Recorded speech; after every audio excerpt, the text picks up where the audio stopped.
Buenos días a todos. Hoy regresamos a Mateo, pero no el capítulo en el que estamos, el capítulo 10, sino el capítulo 28. Por favor, abren sus Biblias al capítulo 28 de Mateo. Y vamos a iniciar con una oración. Por favor, inclinan sus rostros y le pedimos a Dios que nos guíe en este estudio. Padre, hoy venimos a ti reconociendo que somos incapaces, Señor, inclusive de entender las verdades que encontramos en la Escritura, pero tú, por medio de tu Espíritu, nos puedes abrir el entendimiento, abrir nuestra mente para que esas verdades no solamente sean entendidas, sino seguidas, obedecidas. Señor, te pedimos que las palabras que salgan de mi boca hoy sean tus palabras con tu autoridad y que lleguen a corazones dispuestos, corazones listos para ser transformados, porque eres tú el que transforma por medio de tu palabra. Y yo te pido que cada persona que esté hoy acá esté atenta al mensaje que tú tienes para ellos.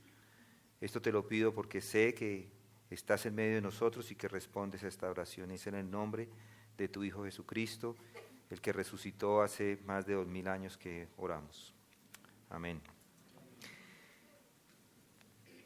Hoy vamos a iniciar preguntándoles o pensando en cuáles son las tradiciones colombianas o católicas también en Semana Santa. Algunos hemos quedado rayados con algunas de ellas para siempre, tradiciones que hemos seguido toda la vida, inclusive los Viernes Santos regresan otra vez a la memoria, porque yo le comentaba a mi esposa en estos días que el Viernes Santo no es un día tan apreciado por mí, en el sentido de que como que no se puede hacer nada porque Jesucristo está muerto. Entonces no puede uno hacer nada, ni trabajar, nada que de lo que haga está bien. La gente así lo ve.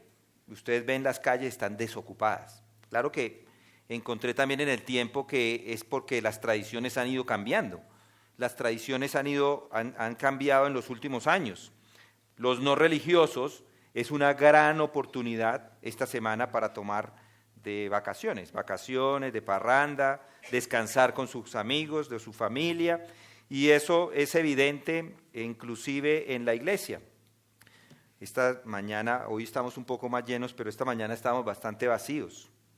¿Y eso a qué se debe? Porque la gente está de vacaciones, muchos están de vacaciones, entonces son 4 días. El gobierno en 1950 les dio esos 2 días, entonces todo el mundo aprovecha y se va de vacaciones. Y no debería ser así, ¿saben? Hay algo que está como sonando, ¿cierto? ¿No les parece? Bueno, ya, ahora sí, mejor. ¿No? ¿A esa afuera? ¿Es la banda? Las personas deberíamos ser nosotros más conscientes de lo que estamos celebrando durante Semana Santa. Semana Santa vamos a hablar acerca de la muerte de Cristo el viernes y el domingo es de resurrección. Es una semana muy importante y podríamos decir que la más importante inclusive para nosotros los cristianos. Hay unos religiosos que hacen misas y procesiones en este día, en conmemoración a la pasión, muerte y resurrección de Jesucristo. Hay algunas tradiciones inclusive un poco curiosas. Por ejemplo, el no comer carne de res y carne de cerdo los viernes, desde la época de la Cuaresma, que va desde ese miércoles de ceniza hasta el domingo de resurrección. Y uno dice, no comer carne de res y carne de cerdo, ¿qué más da? Comen pescado, eso sí, el más caro, o sea que no es por austeridad, es simplemente, yo no entiendo eso a qué significa o a qué va eso. Y de hecho la Semana Santa también hay vigilias. Durante la Semana Santa hay una vigilia, que es la del viernes, que está en favor o en nombre de Jesucristo, y la del sábado es en nombre de la Virgen. El Viernes Santo también hay unas tradiciones que aquellos que han estado en la tradición católica de pronto hasta la sufrieron, que es que los padres y los abuelos golpean a los hijos y a los nietos en el nombre del Padre, del Hijo y del Espíritu Santo. Esto para ayudarle a Jesús en la cruz. Hay familias que tienen la costumbre de ayunar el Viernes Santo todo el viernes. El único que puede comer por 24 horas están ayunando y los únicos que pueden comer son los niños. Los niños y les dan no comida completa, pan y agua. Hay también abstinencia en las relaciones íntimas entre los esposos. Se decía también que durante el Jueves y Viernes Santo las personas no se podían bañar, porque si se bañaban se convertían en pescado. Baile, música y alcohol también estaban prohibidas. Hoy no tanto. Hoy la gente hace más esto. Se van de vacaciones. Hay una procesión que se hace, que es la procesión del Vía Crucis el viernes y que se hace en las diferentes estaciones recordando la crucifixión de Jesucristo. Es en realidad el único día del año en que la religión católica no celebra la Eucaristía ni da comunión. El viernes hay una misa de velación de Cristo que se prolonga durante toda la noche. El sábado también hay otra, que es la procesión de la soledad. Y el domingo se celebra hacen la celebración de la resurrección de Jesucristo. Y son las tradiciones, uno dice tradiciones católicas, pero se han vuelto también las tradiciones del pueblo colombiano, digámoslo así. Y, por supuesto, esa no es la forma de prepararnos para la Semana Santa y de pasar la Semana Santa tampoco. Tal vez la mejor forma de entrarle a la Semana Santa es entender una verdad, y es esta: soy pecador. Usted es pecador, juntos somos pecadores. Pero Jesús murió y resucitó para nuestra justificación, es decir, para hacer nuestra justicia con Dios y para salvarnos de todos nuestros pecados y de las consecuencias que esos pecados tienen o merecen. Esta semana es una oportunidad, como cualquier semana o cualquier otra semana, de hablar del ministerio de la salvación de Dios ofrecido en Cristo crucificado y resucitado. Es un nuevo domingo. Qué gran domingo tenemos hoy para reconocer que hay pecados en la vida y que, de no ser por lo que pasó hace 2000 años con Jesucristo y de poner nuestra fe en Él y de reconocer los pecados, lo único que esperaríamos es el juicio de Dios. Usted es pecador, ¿sí? Y Jesucristo pagó por sus pecados. Si usted no cree en Jesucristo, usted tiene que pagar por sus pecados. Jesucristo no ha pagado. Uno paga por ellos si no cree en Él. No puede culpar a nadie de sus faltas, a nadie. Algunos le echan la culpa al cerebro, a sus genes. ¿Han escuchado? Es que yo vengo de una familia que es así, ese es el gene, yo soy más geniado porque así soy. O a su desequilibrio hormonal o un temperamento heredado, o un fracaso de los padres. Es que yo soy así porque mis padres fueron así, hicieron algo que no está bien. Algunos culpan inclusive la horrible educación que recibieron, o algunos le echan la culpa a los vecinos. Es que los muchachos con los que yo crecí eran muy malos, entonces yo me volví así, malo igual. De hecho, las circunstancias no son las culpables, hay que entender eso. La culpa del pecado es suya y alguien debe pagar. Tenemos tendencia a echarle la culpa a las cosas o los errores del hombre. Le echamos la culpa a todo. Inclusive en nuestro lenguaje tampoco nos ayuda, el lenguaje tampoco ayuda porque las formas verbales que nosotros utilizamos no son las mejores para hablar acerca de la culpa. Piensen en esta frase: se cayó el vaso y se rompió. ¿Se cayó el vaso y se rompió? ¿Se puede caer un vaso solo y romperse? No, el vaso no se cae, yo tumbo el vaso. Entonces usamos muchos ese tipo de comunicación para quitarnos la culpa y ponérsela a las cosas. Es eso, las cosas son las que me hacen caer o son las que caen por ellas mismas. Las cosas no actúan, uno actúa. También es cierto que a veces hay un sentimiento de culpa que tampoco está bien. O sea, a veces se sienten las personas muy culpables por un pecado que ni siquiera han cometido. Entonces hay que entender qué es pecado, hay que entender cuáles son las faltas. Otros se van al otro extremo y se sienten inocentes. Dicen, yo soy perdonado, yo no tengo ningún problema, yo aquí puedo seguir haciendo lo que sea, porque los profetas de nuestros días le dijeron que ha sido perdonado y que no tiene nada de lo que necesite ser perdonado. Y hay que ir constantemente a esa cruz, de rodillas a pedir perdón. Mis hermanos, vivimos en un mundo donde hay unos médicos espirituales, no son muy buenos porque no proporcionan un buen diagnóstico y además tampoco nos muestran en realidad un remedio. El diagnóstico es defectuoso de la condición humana y los remedios tampoco son buenos para ese mal severo que es el pecado. No estudian o no aprenden o yo no sé cuál es el propósito, a veces es simplemente manipulación, no van a las Escrituras porque las Escrituras son claras. Se pregonan en algunos lugares acerca de la obra de Cristo, lo que ellos logra, pero no van más allá a tratar de estudiar o a estudiar lo que dicen las Escrituras. Entonces, a veces encontramos doctrinas que son inadecuadas, enseñan cosas que no son ciertas. Y esta es una doctrina tan importante, la doctrina del pecado, la doctrina de la resurrección, la doctrina que sucedió en esa cruz, qué es lo que sucede en esa cruz. Eso es clave entenderlo. ¿Qué es lo que pasa ese viernes?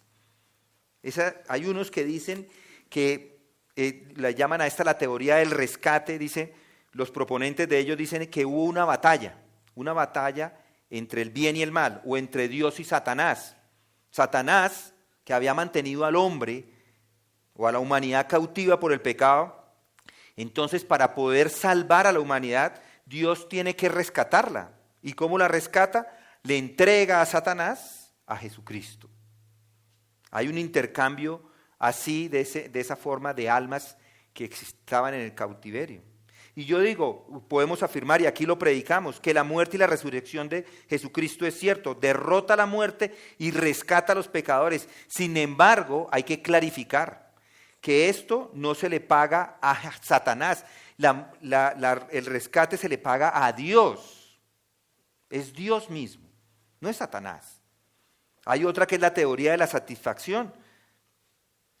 Esto empieza desde el año 1000, Anselmo de Canterbury es la que la respalda. Y dice que Cristo es una satisfacción al Padre por el pecado.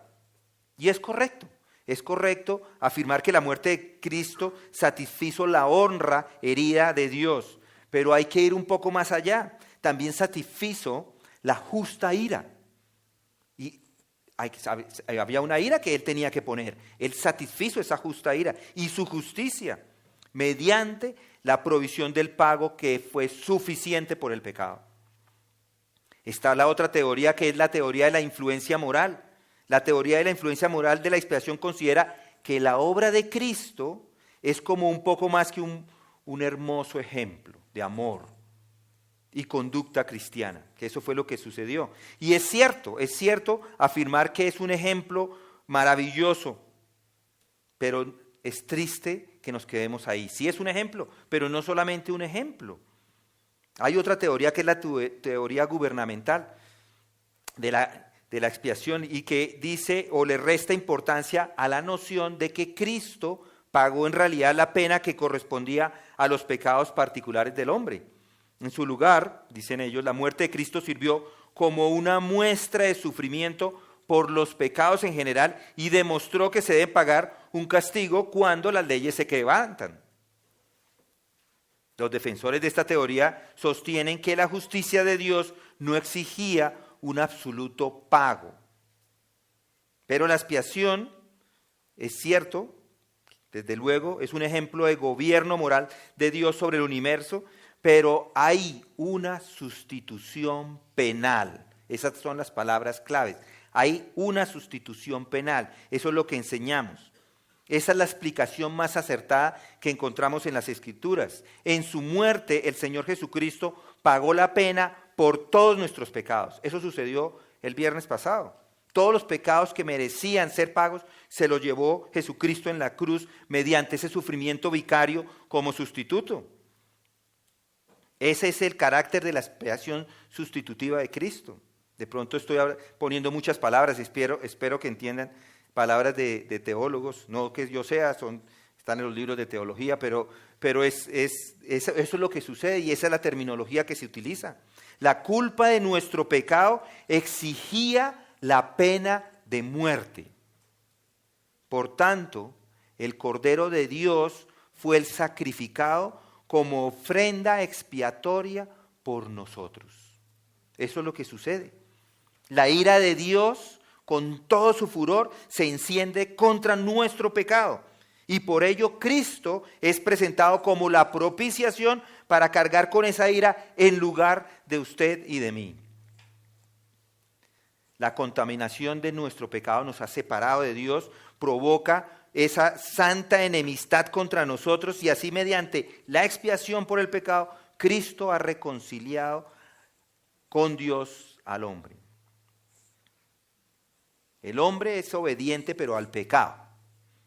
El hombre es esclavo del pecado a través de la ley que manifestó el pecado en nuestras vidas y por ello Cristo ha pagado el precio del rescate. ¿Con qué? Con esa preciosa sangre, con ese derramamiento de sangre. Lo pagó al Padre con fin de redimirnos de esa esclavitud.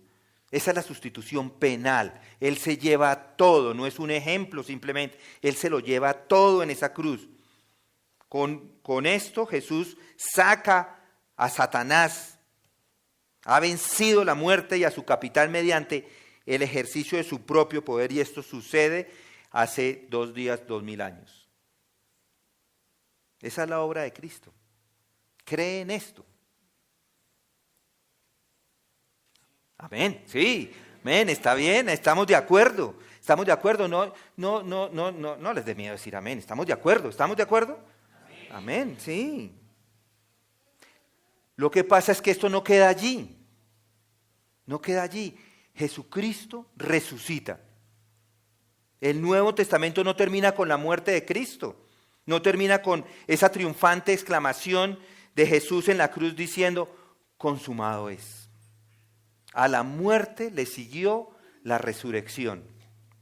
Y la resurrección, así como la muerte, fue por nosotros. Jesucristo resucitó de los muertos a una vida de gloria y poder, y esa vida lleva a aquellos por los cuales Él murió. Cristo, el cristiano, cuando ha creído en esto, no solo ha muerto al pecado, sino que también vive para Dios. La resurrección del Señor Jesús es esa piedra angular de la fe cristiana y es el acontecimiento más grande de toda la historia de la humanidad. La doctrina de la resurrección no es una doctrina periférica, sino es central en la fe cristiana. Negar la resurrección es remover la piedra angular, es hacerle zancadilla al cristianismo. Si no tenemos la resurrección, no tenemos cristianismo.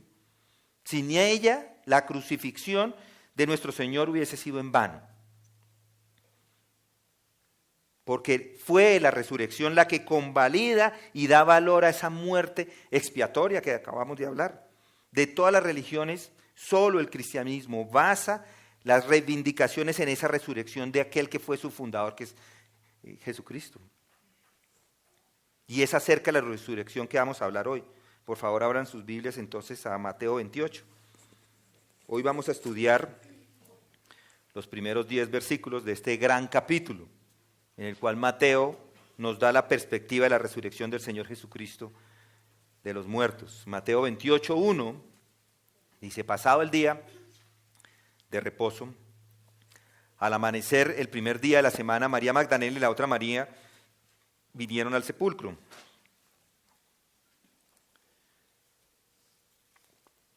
Y he aquí se produjo un gran terremoto, porque un ángel del Señor descendió del cielo y acercándose removió la piedra y se sentó sobre ella. Su aspecto era como un relámpago y su vestidura blanca como la nieve. Y de miedo a él, los guardias temblaron y se quedaron como muertos. Y hablando el ángel, dijo a las mujeres: vosotras no temáis, porque yo sé que buscáis a Jesús, el que fue crucificado. No está aquí, porque ha resucitado tal como dijo.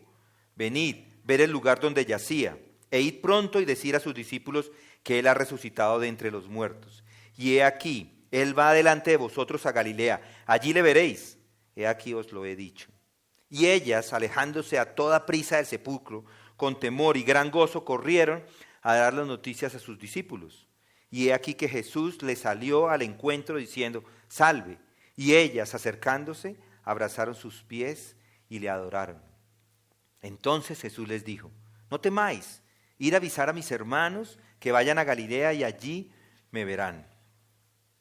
La resurrección, como vemos ahí, es sin lugar a dudas un acontecimiento es el acontecimiento de mayor impacto en la historia de la humanidad. Es absolutamente fundamental para la fe cristiana. Sin resurrección no hay fe cristiana, no hay salvación, no hay esperanza. Todo lo que tenemos, todo lo que somos y todo lo que esperamos llegar a ser, todo lo que creemos depende de esa realidad, de esa resurrección. No nos podemos quedar con la muerte, siendo ella muy importante. Es muy importante lo que sucedió, como les acabo de hablar. Y Pablo lo expresa de esta manera. Vamos a 1 Corintios, capítulo 15. 1 Corintios 15.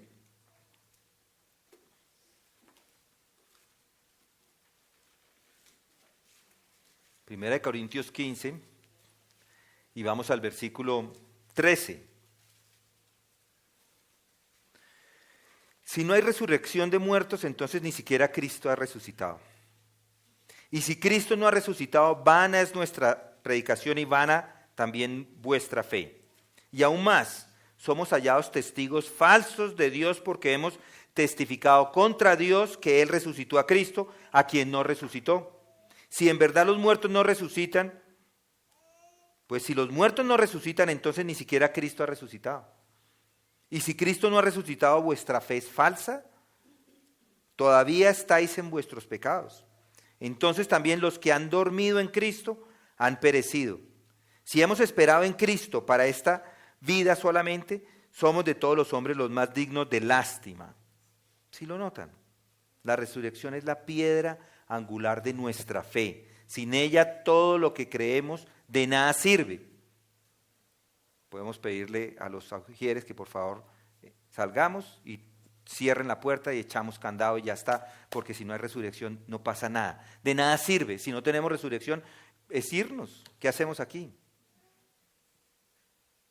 Muchos por esto se oponen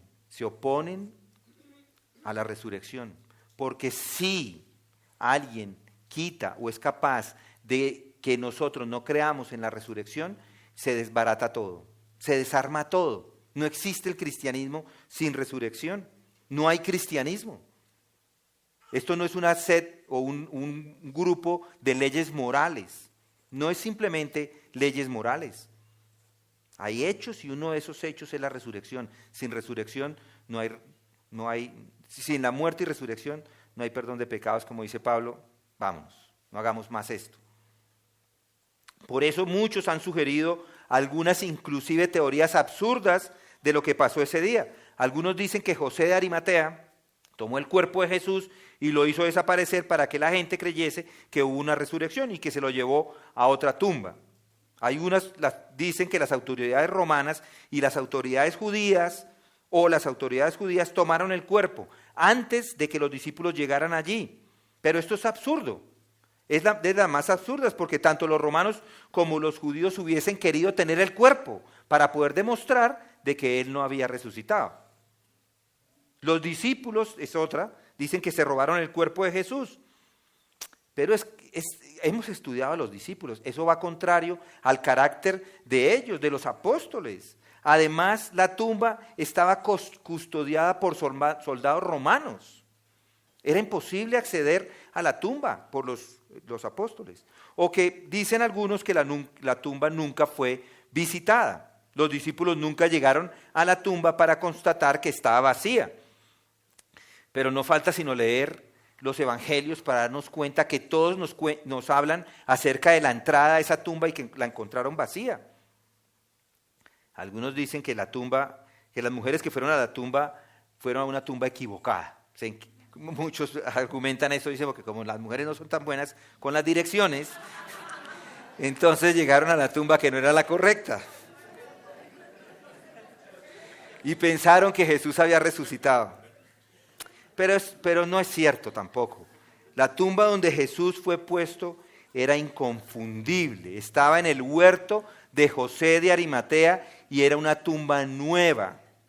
Tanto las mujeres como Pedro, como Juan, sabían el lugar exacto donde estaba Jesucristo enterrado. Hay muchos que rechazan la fe simplemente porque no pueden entender o no pueden razonar esta realidad. No les cabe en la mente. ¿Cómo alguien puede resucitar?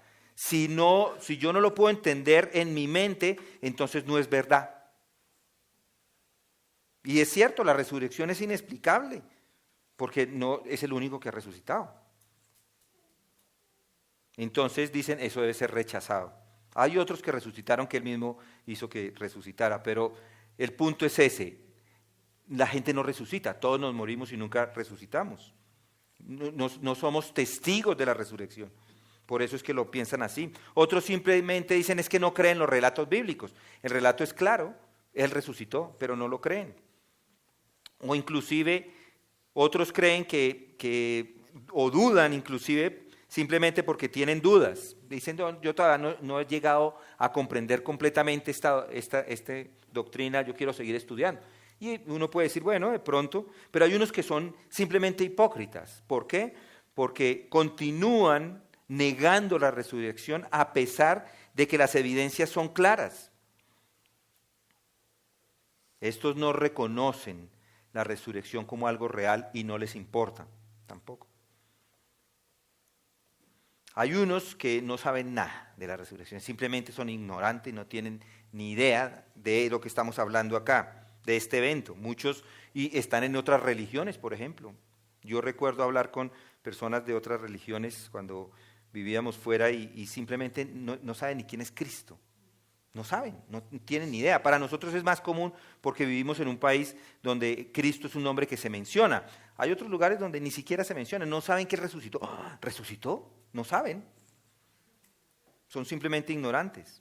O simplemente odian. Hay otros que simplemente odian el hecho de que Jesús resucitó. Porque si Jesús resucitó, se tiene que someter al señorío de Cristo. Y por supuesto, todas estas son reacciones incorrectas e innecesarias. La respuesta apropiada ante el hecho de la resurrección es una de fe, es afirmar y aplicar las implicaciones que tiene esa verdad en mi vida.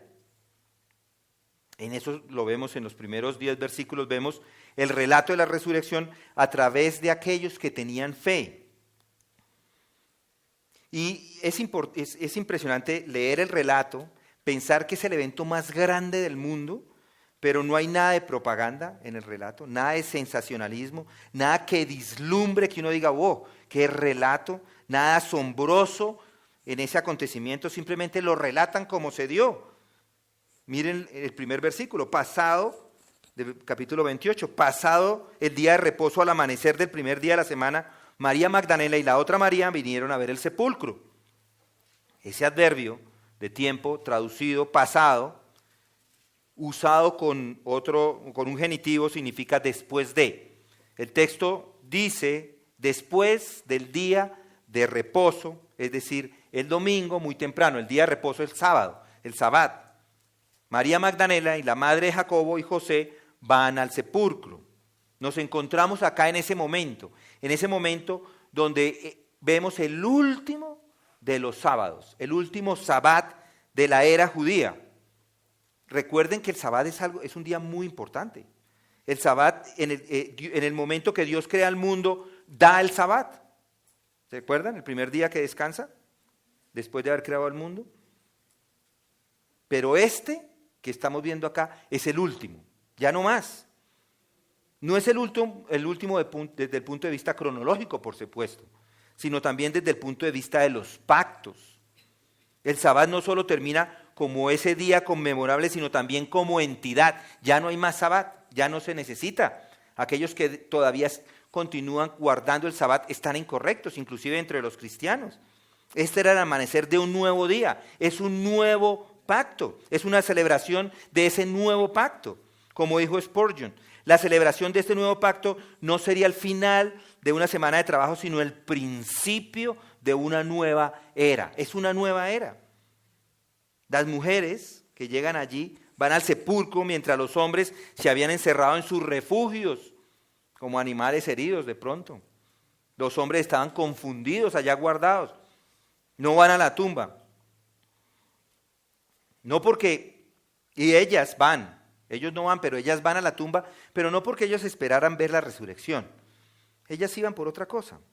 Ellas llegan con un sentimiento de compasión, que después se traduce en un sentimiento de temor, pero salen con un sentimiento de gozo. Y es como hemos dividido hoy estos versículos. Primero, vamos a ver una escena en la resurrección a través de las emociones de estas mujeres. Primero, es una emoción de compasión. Segundo, una emoción de temor y luego gozo.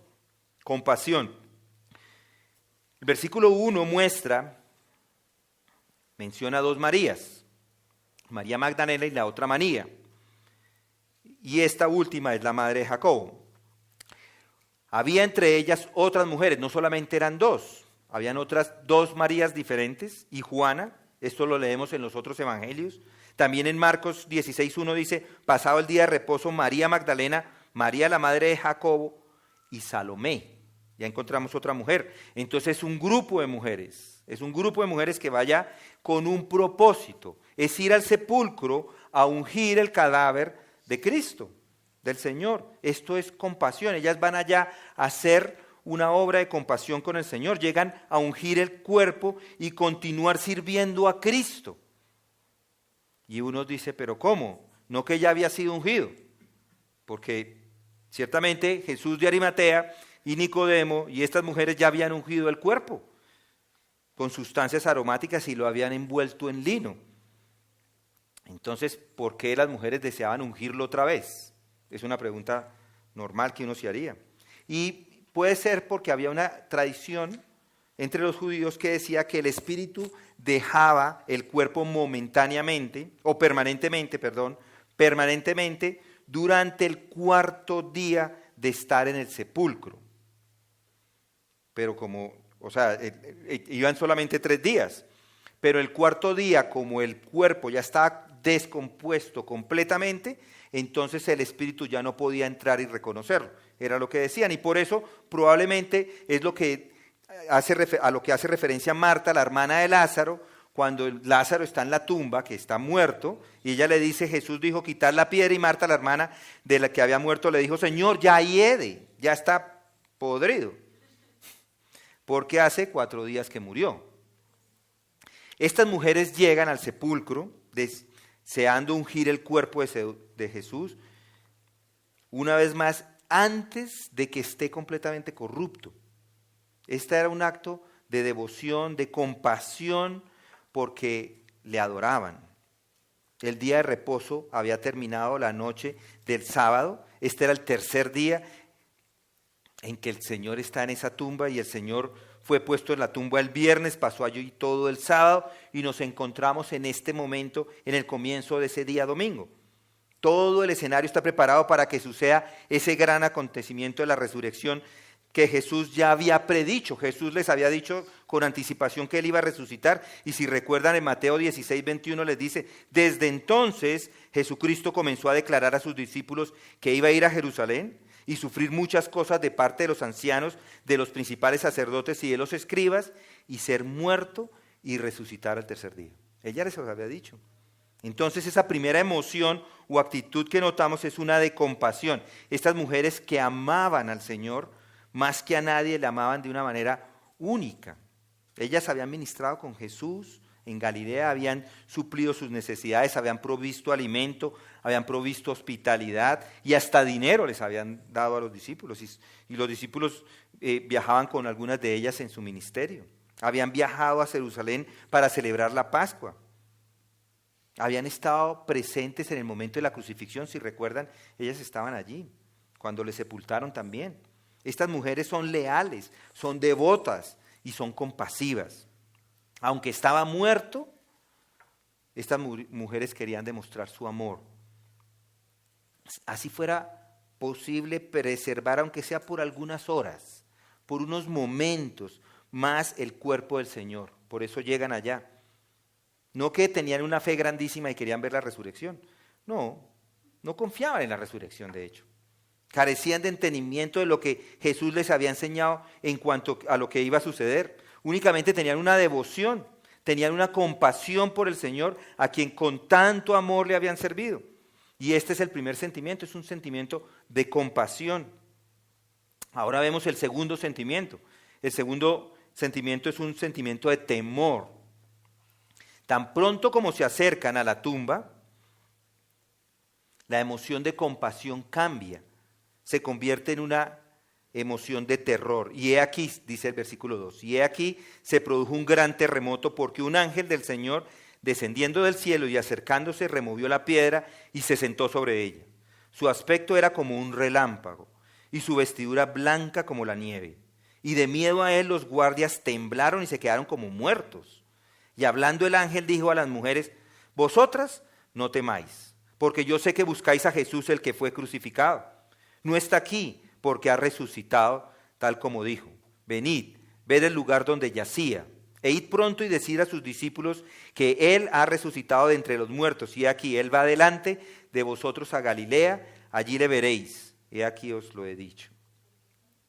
Según lo que acabamos de leer, cuando las mujeres se acercan a la tumba, ocurre un terremoto. El ángel que descendió del cielo produce ese gran terremoto y remueve la piedra de la entrada de la tumba. Se pone al lado y se sienta sobre ella.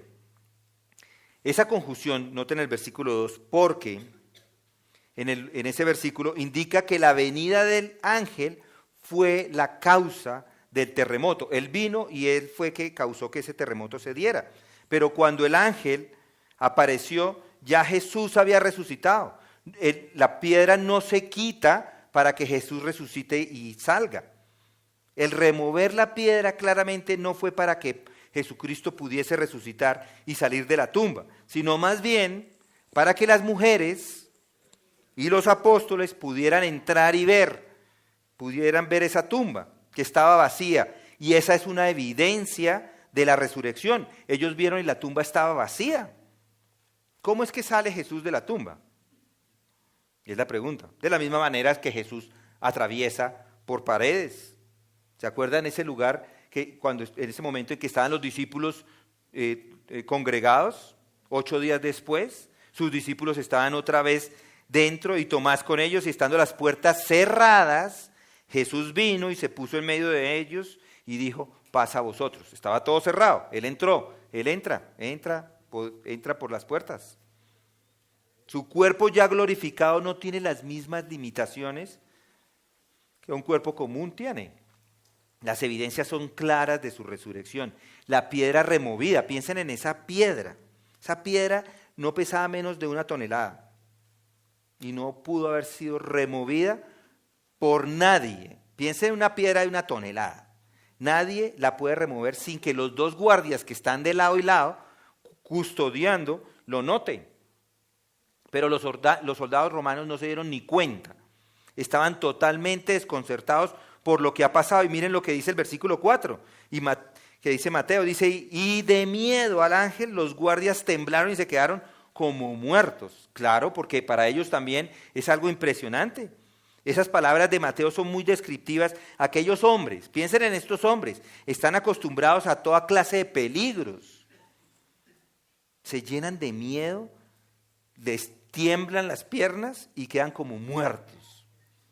Claro, porque es que ¿quién ve a alguien resucitar? ¿Cómo ven esa tumba vacía? Es pavor lo que estas personas sienten. Se les apodera ese temor. Desmayan de terror. Fueron víctimas al ver el poder de Dios. La tumba estaba vacía. La piedra había sido removida para que todo el que fuera allí y mirase adentro viera que el cuerpo de Cristo no estaba allí. Y miren las mujeres. El ángel fue enfático y dice, vosotras no temáis, porque yo sé que buscáis a Jesús, el que fue crucificado. ¿Por qué? Porque ya se atemorizaron. En Marcos 16:5 dice, y entrando en el sepulcro vieron a un joven sentado al lado derecho, vestido con ropaje blanco, y ellas se asustaron, dice allí.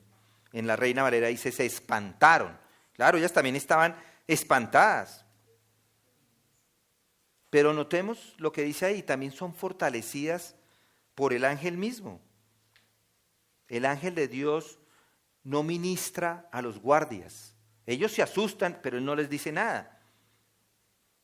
Pero sí actúa ministrando a estas mujeres, calmando sus temores. Y los soldados tenían razón de estar temerosos cuando Cristo resucita. Pero aquellos que lo amaban no tenían ninguna razón de temer. El Señor siempre dice a los suyos, no temáis. El ángel continúa diciendo, sé que buscáis a Jesús el que fue crucificado. Sé por qué están acá. Dios les conoce, así como nos conoce a todos. Dios conoce la mente de cada uno de nosotros. Él conoce nuestro corazón, conoce nuestros sufrimientos. Dios, además de que nos conoce, es misericordioso. No temáis, no temáis. La fe de esas mujeres era débil. Su entendimiento era pobre, pero Dios es misericordioso. Dios se acuerda de sus hijos. ¿No les da eso consuelo? Ese sentimiento que empieza a ser de compasión se transforma en un sentimiento de temor, pero se convierte en un sentimiento se convierte en gozo. Miren el versículo 8. Y ellas, alejándose a toda prisa del sepulcro con temor y gran gozo, corrieron a dar las noticias a sus discípulos. Y he aquí que Jesús les salió al encuentro diciendo, salve. Y ellas acercándose abrazaron sus pies y le adoraron. Entonces Jesús les dijo, no temáis, id, avisar a mis hermanos que vayan a Galilea y allí me verán. Aquí vemos finalmente que Mateo registra el testimonio de la aparición personal del Señor. Jesús muestra una enorme paciencia con las dudas de sus seguidores. Esa misma paciencia la muestra con Tomás y los discípulos, si recuerdan. Con claramente todos los apóstoles, Jesucristo tiene paciencia. Aunque su apariencia era un poco diferente, Jesús es el mismo en su corazón y en su espíritu. Y las mujeres le vieron, le tocaron y le escucharon. Además que no solamente fue ahí, en numerosas ocasiones durante esos 40 días después de la resurrección, Jesucristo se apareció a los discípulos y cuidadosamente les enseñó todo lo que tiene que ver acerca del reino de Dios. Si se acepta como evento histórico el testimonio de los evangelios y de los libros del Nuevo Testamento, no cabe otra conclusión que la resurrección de Jesús de entre los muertos fue en realidad un acontecimiento real.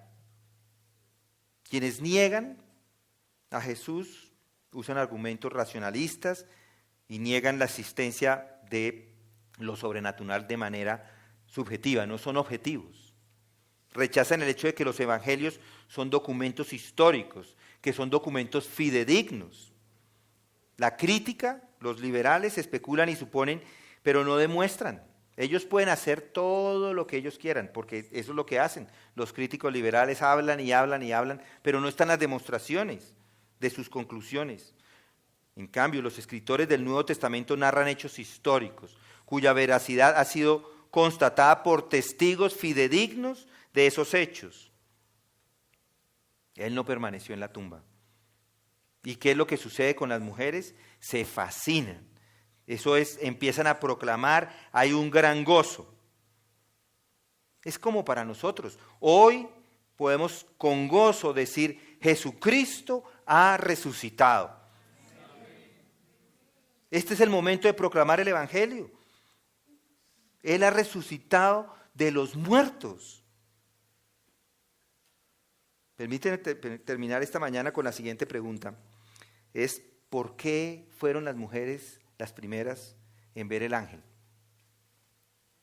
¿Por qué fueron las primeras en ver a Jesucristo resucitado? Hay algunos que dicen Dios escoge a los débiles para confundir lo fuerte. Otros dicen Dios recompensa a los fieles. Y porque ellas fueron fieles en servir al Señor, fueron recompensadas de una manera especial. Otro dice, así como la muerte vino por la mujer en el jardín, así la vida viene a una mujer en el jardín. Son curiosos, pero no son ciertos. Aún otro dijo que la razón es que un amor supremo merece un privilegio supremo. Y la razón más obvia, sin tratar de buscar un motivo rebuscado ni místico de las mujeres que vieron al ángel y al Señor primero allí, es porque estaban allí. Estaban ahí. Cuando el ángel descendió y cuando Cristo se apareció, ellas estaban ahí. Estaban en el lugar oportuno cuando Dios se manifestó.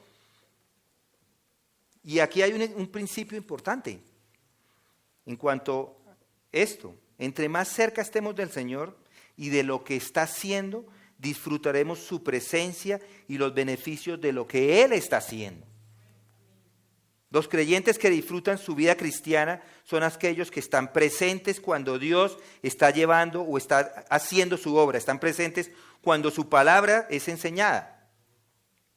Cada domingo, cada estudio bíblico, en cada momento. Cada Semana Santa deberíamos estar a reventar hoy. Deberíamos estar llenísimos. Porque es el día de estar.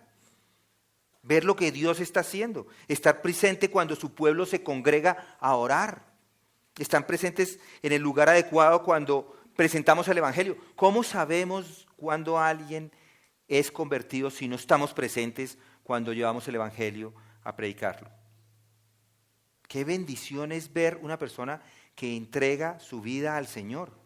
Pero si no estamos, pues no hay forma. Esa es la idea. Estas mujeres experimentaron la presencia de Dios de una manera especial porque estaban ahí.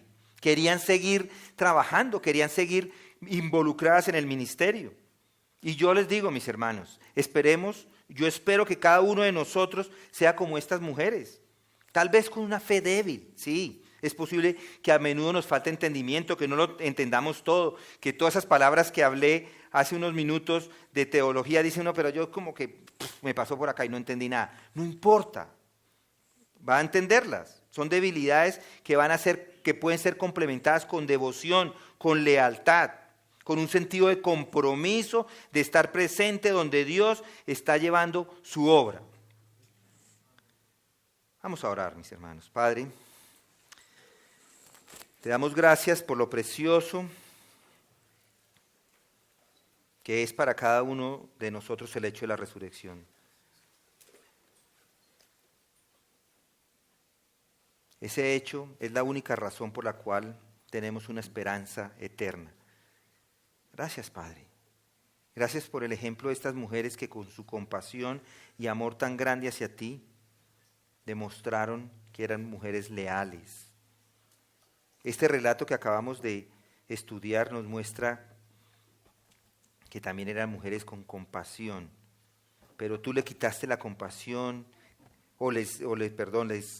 a pesar de con la compasión de ella, les quitaste el temor. Como hijos tuyos, tú nos enseñas a no tener temor, sino a confiar, aun cuando no entendemos lo que sucede a nuestro alrededor.